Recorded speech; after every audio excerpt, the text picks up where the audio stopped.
সকাল হতেই সুজন আর রাজকন্যা সেই বুড়ির বাড়ি থেকে বেরিয়ে রাজপ্রাসাদের দিকে হাঁটতে শুরু করে।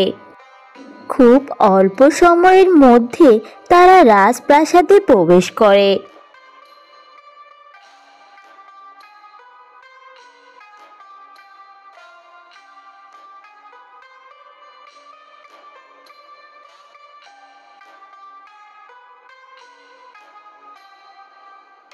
সুজন আর রাজকন্যাকে দেখে রাজা রানীর চিন্তা মুক্ত হয়।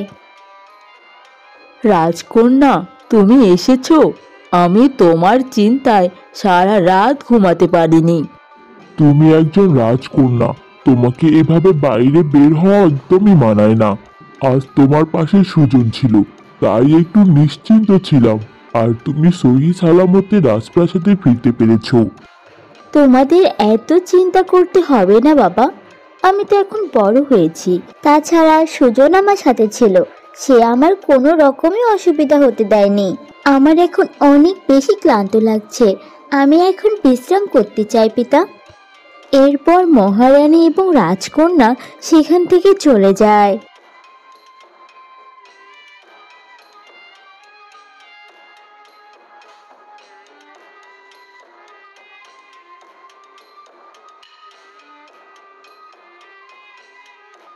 সুজন, আজ তোমার জন্য রাজকন্যা সহি সালামতভাবে রাজপ্রাসাদে ফিরতে পেরেছে। তোমার প্রতি আমি অনেক কৃতজ্ঞ। না না রাজামশাই, এভাবে বলবেন না। আমি শুধু আমার দায়িত্ব পালন করেছি। আর অন্যদিকে পরী রাজ্যে মায়াপরীর জাদুর আয়না তাকে ডেকে বলে, অবশেষে আমি সেই তান্ত্রিক এবং তার শিষ্যের দেখা পেয়ে গেছি।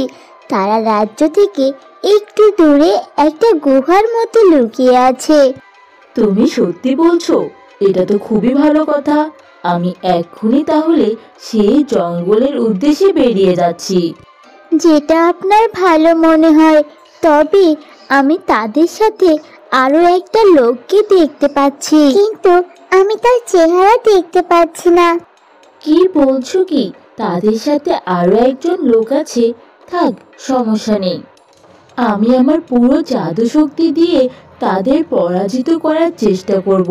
আমি দ্রুত এখান থেকে বেরিয়ে যাচ্ছি। এই বলে মায়াপরী তার পরিরাজ্য ছেড়ে সেই জঙ্গলের উদ্দেশ্যে যাত্রা শুরু করে এবং সে চলতে থাকে। যাওয়ার আগে সে মনে মনে বলে, যাওয়ার আগে একবার সুজনকে বলে যাই, যদি সে ওই লোক দবির মিয়া হয়, অন্য কেউ না হয়ে আমার বরং সুজনকে নিয়ে যাওয়াই ভালো। এই বলে মায়াপরী জঙ্গলে না গিয়ে সোজা রাজপ্রাসাদে চলে আসেন। সুজন তখন রাজপ্রাসাদের বাগানে দাঁড়িয়েছিল। এমন সময় মায়াপরী সেখানে উপস্থিত হন। শোনো সুজন, এখন তোমাকে আমার সাথে যেতে হবে। আমি তান্ত্রিক আর তার শিষ্যের দেখা পেয়েছি, আর আমার জাদুর আয়না বলেছে তাদের সাথে অন্য একজন লোকও আছে। সেটা তো খুব ভালো কথা। আমি অবশ্যই আপনার সাথে যাব, কিন্তু সেই অন্য লোকটা আবার কে? আমার মন বলছে সেটা তোমার বাবা দবির মিয়া হতে পারে। এটা শুনে সুজন খুবই খুশি হয়। এটা তো অনেক ভালো কথা। আমি অবশ্যই আপনার সাথে যাব। আর উনি যদি আমার বাবা হয়, তাহলে অবশ্যই আমি সেই তান্ত্রিক এবং শিষ্যকে শাস্তি দিব। ঠিক আছে, তুমি চলো আমার সাথে। আমি অবশ্যই আপনার সাথে যাব, কিন্তু তার আগে রাজামশাইকে এই খবরটা বলে যেতে হবে। তাদেরকে না বলে আমি এইভাবে চলে যেতে পারি না। ঠিক আছে, তুমি তাদেরকে বলো আমিও তোমার সাথে রাজপ্রাসাদে যাচ্ছি।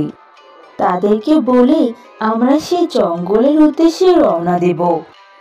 এরপর মায়াপরী এবং সুজন রাজপ্রাসাদে চলে যায়।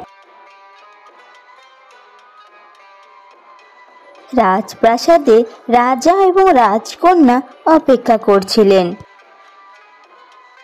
রাজামশাই, আমি কয়েকদিনের জন্য ছুটি চাচ্ছি।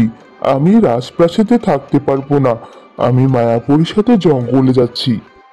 সেই তান্ত্রিক এবং তার শিষ্যকে আটক করতে।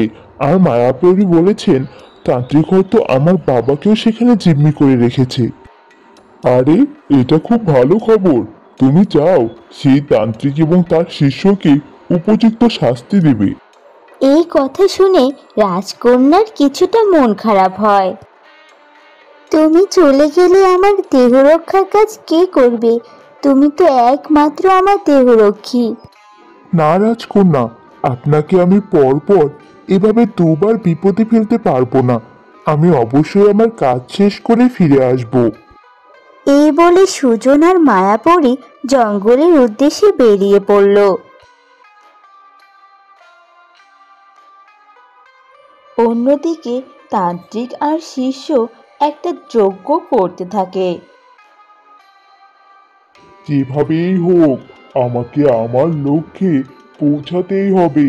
তোমার জন্য আমাকে কতবার যে বিপদের সম্মুখীন হতে হয়েছে।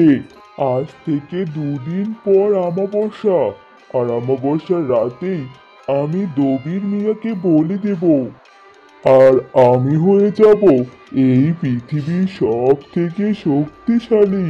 হা হা হা হা। এই বলে তান্ত্রিক হাসতে থাকে। শিষ্য তান্ত্রিকের সাথে খুবই খুশি হয়। দবির মিয়াকে তারা গুহার একপাশে শিকল দিয়ে বেঁধে রাখে। এমন সময় সেখানে মায়াপরি এবং সুজন চলে আসে। সুজন এতদিন পর তার বাবাকে দেখে খুবই অবাক হয়। তার বাবাকে জীবিত অবস্থায় দেখে সুজন অনেক বেশি খুশি হয়। বাবা, আপনি বেঁচে আছেন? আপনাকে কতদিন পর দেখছি। তান্ত্রিক, অনেক হয়েছে তোমার নাটক। এখন এসব বন্ধ করো। তোমাকে আমি আটক করে আমাদের পরিরাজ্যে নিয়ে যাব। হায় হায়, এ কি করে হয়ে গেল? মায়াপুরী আমাদের ঠিকানা কি করে জেনে ফেললো? শিষ্য, তুমি কিছু একটা করো, মায়াপুরীকে আটকাও। মায়াপরি আর শিষ্য একে অপরের উপর জাদু করতে থাকে। কিন্তু অবশেষে মায়াপরি তার জাদু শক্তি দিয়ে তান্ত্রিক এবং তার শিষ্যকে আটক করে ফেলে। অনেক করেছো তোমরা, আর না, এই যে তোমাদের বন্দি করলাম, এখন থেকে তোমরা আমাদের পরিরাজ্যে বন্দি অবস্থায় থাকবে, আর কখনোই মুক্তি পারবে না। এরপর মায়াপরি তার জাদু দিয়ে দবির মিয়াকে মুক্ত করে ফেলে। দবির মিয়ার কোনো কিছুই মনে ছিল না। কি হচ্ছে এসব? আমি তো কিছুই বুঝতে পারছি না। আর আপনারাই বা কারা?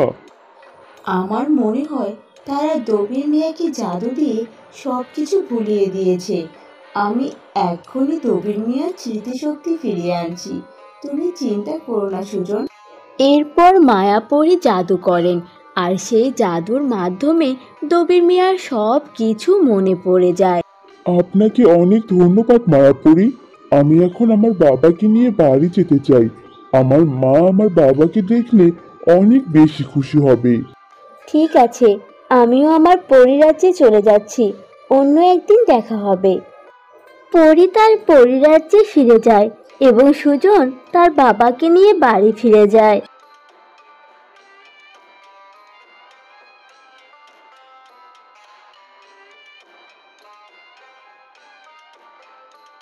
সুজনের মা তার স্বামীকে এত বছর পর দেখে খুবই খুশি হয়। অন্যদিকে রাজপ্রাসাদে রাজকন্যার মন খুবই খারাপ হয়। সে তার সুজনের কথা ভাবতে থাকে। এরপর সে রাজা রানীর কাছে যায়, আর সেখানে রাজবৈদ্যও ছিলেন। বাবা, আপনি চাইছেন আমি যেন বিয়ে করি, এই জন্য আপনি অনেকগুলো রাজকুমারকেও দেখিয়েছেন। আমি অন্য কোনো রাজকুমারকে নয়, বরঞ্চ আমি আমার দেহরক্ষী সুজনকেই বিয়ে করতে চাই।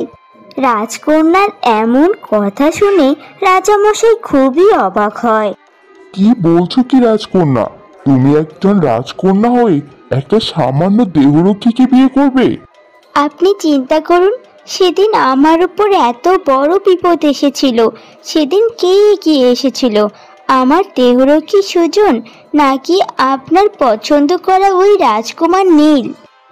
আমি চিন্তা করে ফেলেছি, যে আমাকে সব সময় সুরক্ষা দিতে পারবে সে একমাত্র সুজন। তাই আমি তাকেই বিয়ে করব। আমি অন্য কাউকে বিয়ে করব না। রাজামশাই রাজকন্যার এরকম কথা শুনে খুবই অবাক হয়। এমন সময় রাজবৈদ্য বলে, রাজামশাই, আপনি কিন্তু দরবেশ বাবার কথা ভুলে যাচ্ছেন। তিনি বলেছিল রাজকন্যা যাকে বিয়ে করতে চায় তার সাথেই বিয়ে দিতে। আর এরকম করলে আমাদের রাজ্যের উপর থেকে সকল বিপদ কেটে যাবে। আর রাজকন্যার উপর যে অভিশাপ আছে সেই অভিশাপ থেকেও সে মুক্ত পাবে। রাজবৈদ্যের কথা শোনার পর রাজা মশাইয়ের আর কোনো আপত্তি থাকে না। এরপর তারা সুজনকে তার বাবা মা সহ রাজপ্রাসাদে ডেকে আনে এবং তার সাথে রাজকন্যার বিয়ের প্রস্তাব দেয়। রাজামশাই, আপনি যা বলবেন আমি তাতেই রাজি। রাজকন্যা কনকলতার মতো মেয়েকে বিয়ে করা সৌভাগ্যের ব্যাপার। আমি আমার পুরোটা দিয়ে চেষ্টা করব রাজকন্যা কনকলতাকে আগলে রাখতে। সুজনের এই কথা শুনে রাজা মশাইও খুব খুশি হন। এরপর রাজকন্যা কনকলতা আর সুজনের ধুমধাম করে বিয়ে হয়ে যায়। আর রাজকুমারীর উপর সেই বদ মেজাজের অভিশাপটাও কেটে যায়। আর তারা রাজপ্রাসাদে একসাথে সুখে শান্তিতে বসবাস করতে থাকে।